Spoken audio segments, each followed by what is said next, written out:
आज बाबा के पास वतन में भोग लेकर के पहुंची। बाबा को जाकर कई भाई बहनों की विशेष स्नेह भरी याद प्यार दिया। याद प्यार देते बाबा कहने लगे, बच्ची, बाबा तो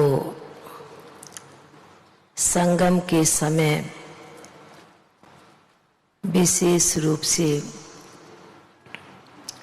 वर्तमान समय भक्तों की भी लाइन देख रहे हैं तो बच्चों की भी लाइन देखते रहते हैं। भगत बच्चे भी कितना ना प्यार से, कितना ना स्नेह से मुझे पुकारते रहते हैं, अनेक रूपों से। और बाबा के बच्चे भी बाप को अनेक रूपों से याद करते हैं। पर बाबा ने कहा, दोनों यादों में थोड़ा अंतर पड़ जाता है। भगत बच्चे पूरा जान पहचान ना होने के कारण उनकी याद जो बाप तक पहुंचनी चाहिए वह नहीं पहुंच पाती है। पर बाबा के बच्चों ने बाबा को सही रीति से पहचाना है। पूरी पहचान के साथ बच्चे याद करते हैं, पर कब कब बीच बीच में भी भूल भी जाते हैं, स्मृति भी आती है, विस्मृति भी हो जाती है।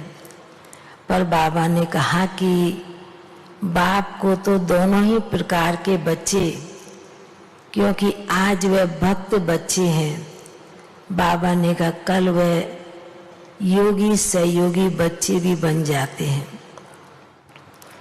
तो बाबा को आज कई आत्माओं की याद दी। बाबा ने कहा कि संगम का समय ऐसा है जैसे लास्ट के समय आत्माएं वाया सूक्ष्म वतन होकर के जाएंगी परम धाम के लिए। तो बाबा ने कहा संगम के समय भी कई बच्चे कोई ना कोई निमित्त बन भोग लगवाते हैं। तो बाबा ने कहा यह भी सूक्ष्म वतन में बाबा उन आत्माओं को बड़े प्यार से इमर्ज कर लेते हैं। बाबा ने कहा वह भी उन आत्माओं को आस बनी रहती है, क्योंकि बाबा के घर का, बाबा के यज्ञ का, भोग का और ब्रह्मा भोजन का बहुत बड़ा महत्व है।